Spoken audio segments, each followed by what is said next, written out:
españoles. Franco ha muerto.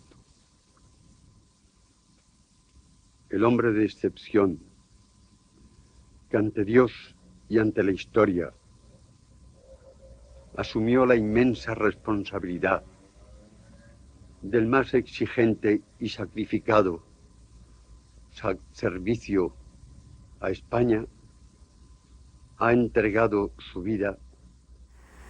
El 20N del 75 estaba en los Andes argentinos como prófugo de la justicia militar española. Era el tercer objetor de conciencia español no testigo de Jehová. Los dos compañeros anteriores estaban en cárcel con condenas de 8 años y yo opté por intentar forzar por propia iniciativa un servicio social alternativo que la ley aún no reconocía.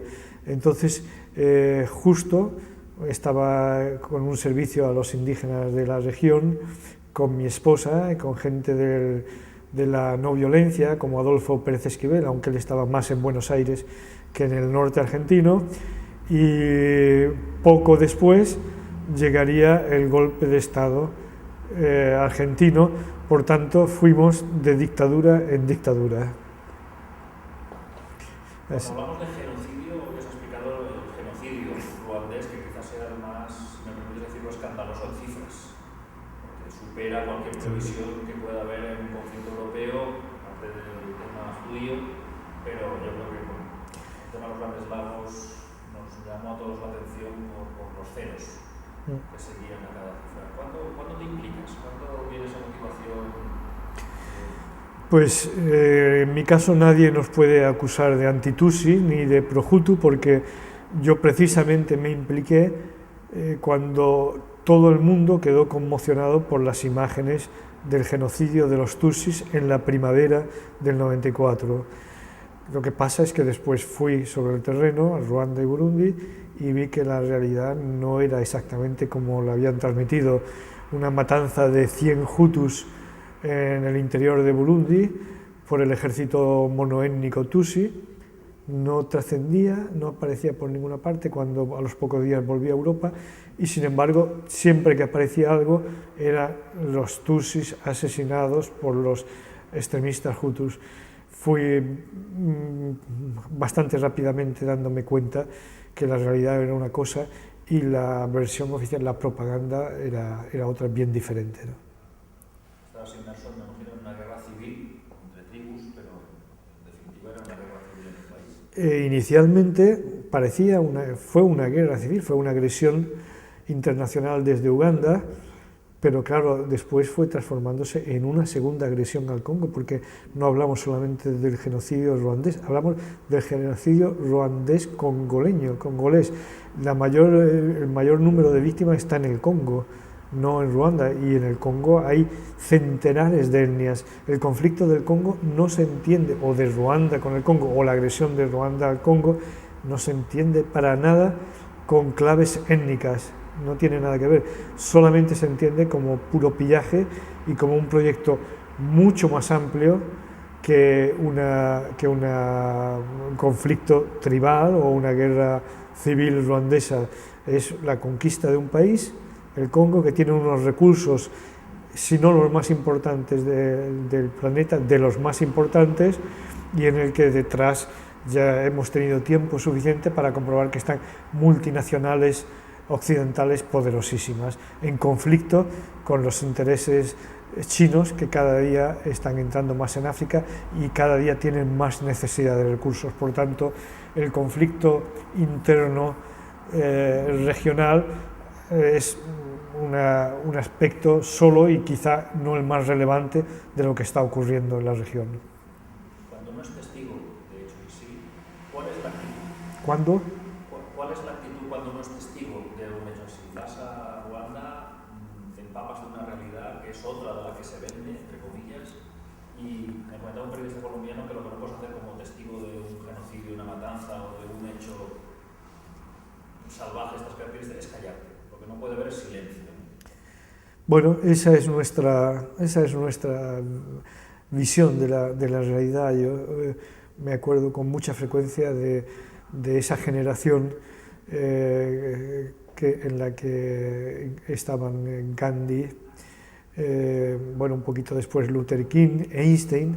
Todos tenían frases más o menos parecidas que venían a decir que las generaciones futuras se lamentarán mucho más del silencio de la gran masa de los buenos que de la maldad de unos pocos. Indudablemente, esta lucha ya no es para mí ni siquiera una pretensión de cambiar la política de las grandes potencias para una región tan estratégica y tan amplia, sino que ya es una lucha conmigo mismo, es una cuestión de dignidad, de hacer lo que yo sé que me toca hacer, que a veces no es otra cosa que el denunciar, el no callar, ¿no? Yo me imagino a mí mismo en medio del conflicto nazi y creo que hubiese sido un mediocre y un cobarde si hubiese callado, por más que las consecuencias ya las podemos imaginar todos, pero es una cuestión de dignidad. ¿Cómo puedes permitir que se denigre lo más sagrado de esta vida, de este don precioso que es la vida?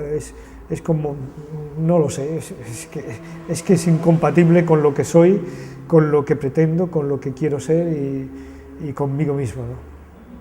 Es que es parte de lo mismo. Nuestro papel es presionar al gobierno español el primero y denunciar al estadounidense. Eso es lo que venimos haciendo, es que son las dos caras de lo mismo, porque indudablemente, bueno, vuelvo a repetir, venimos de una línea absolutamente mística. Gandhi era un místico, Luther King era un místico, pero totalmente política. Hay mucha gente muy espiritualista que le da como reparo ensuciarse con la política, que parece, pues esa no es nuestra realidad. Hay unas estructuras, independientemente de los mecanismos psicológicos de unos seres insaciables que nunca están satisfechos con lo que tienen y que no le importa poner patas arriba a un continente entero, independientemente de ese nivel psicológico o de, yo no sé qué podría decirle, espiritual o directamente psiquiátrico. Independientemente de eso, hay unas estructuras políticas y no se soluciona haciéndole un psicoanálisis a Hitler, por ejemplo, ¿no? Ese individuo hay que quitarle del medio con los instrumentos que tengas, en nuestro caso no violentos, pero yo respeto y admiro a personas como el Che, como Mandela, que ahora está tan admirado, pero estuvo en la cárcel tantísimos años por no poner su firma en un papelito en el que decía renuncio a la lucha armada. Nunca renunció a la lucha armada. Por lo tanto, me parecen admirables, como tan admirable es nuestro papel de no violencia, que está consiguiendo también muchas cosas, ¿no? Por tanto, claro que hay que presionar, denunciar y sacar un poco los colores a los gobiernos que son responsables de estas carnicerías. Así es, son luchas de décadas, hemos de asumirlo.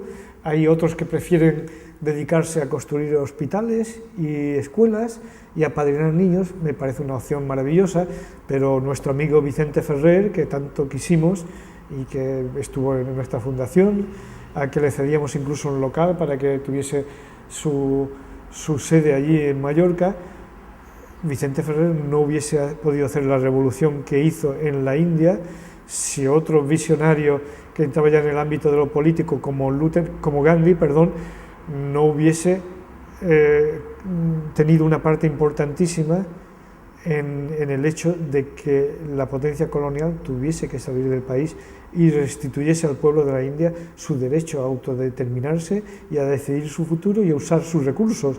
El imperio británico controlaba hasta la sal, lo más elemental de aquel pueblo.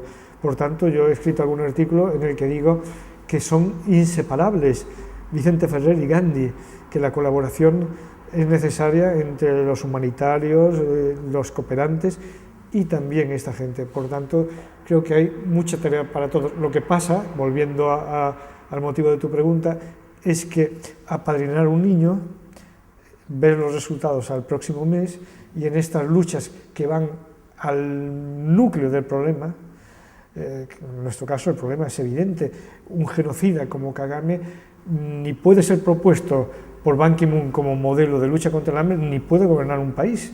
Entonces, que consiguiésemos, y lo conseguiremos, que un gobierno de gente honesta y digna tomase el relevo es importantísimo. Después vendrá la cooperación internacional que haga falta, pero en este momento es cooperar con criminales que se están enriqueciendo sin medida.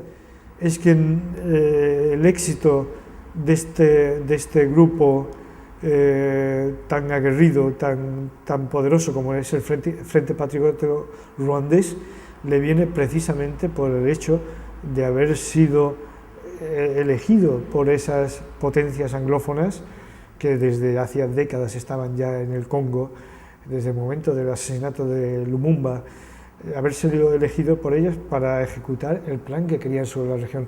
Es evidente que Kagame por sí solo, sin ese apoyo en todos los sentidos, cuando iba conquistando en unos meses, en 7 meses, aunque aparentemente era Kabila, en realidad era Ruanda y Uganda, y llegar hasta el otro extremo del inmenso Congo, es porque había una cobertura logística, militar, económica de todo tipo de Estados Unidos y de Gran Bretaña. Eso hoy en día es indudable, por más que durante muchísimos años se ha querido ocultar, ¿no? Me he ido volcando en esta vida hacia ese conflicto porque sigue activo, sigue habiendo víctimas. Un genocida terrible está en el poder, controlando no solamente Ruanda, sino interfiriendo continuamente en el Congo. Ya no es como en el caso del franquismo, que se están reivindicando cosas muy justas y muy necesarias, pero que están en el pasado, aunque tenga consecuencias evidentes en las familias actualmente, pero en aquel momento todavía se siguen, en aquel caso de África de los Grandes Lagos, se siguen provocando víctimas. El genocida está en el poder y el Congo sigue avasallado, no solo por Kagame, sino por todo unos intereses internacionales, fundamentalmente occidentes, en conflicto con los chinos, occidentales, en conflicto con los chinos. Por tanto, es lo que me fue atrayendo cada vez más de este conflicto. Además, si hablamos de 8 o 9 millones de víctimas, imaginémonos la cantidad de heridos cuando hablamos de accidentes de circulación. Es que los muertos están muertos, ya no sufren, pero la cantidad de vidas destrozadas, las violaciones continuas en el Congo, es tan excesivo todo lo que está ocurriendo allí, que la verdad es que clama al cielo, ¿no? Pero tengamos en cuenta que esas imágenes de entre 5.000 y 8.000 civiles desarmados que estaban en el campo de Quibejo desplazado, esa montaña de miles de muertos, de cadáveres, esa masacre se hizo con la presencia de los cascos azules allí, y la hicieron los vencedores, cuando ya el conflicto había terminado. El conflicto terminó el 18 de julio del 94, y esto era en abril del 95. Esto es una de las pocas masacres documentadas gráficamente de las cientos de ese tipo que ha hecho el FPR vencedor. Eso es la limpieza posterior del franquismo, pero a lo grande, a nivel de millones, no de decenas de miles. Y ahora siguen siendo violadas las mujeres en el Congo como arma de guerra.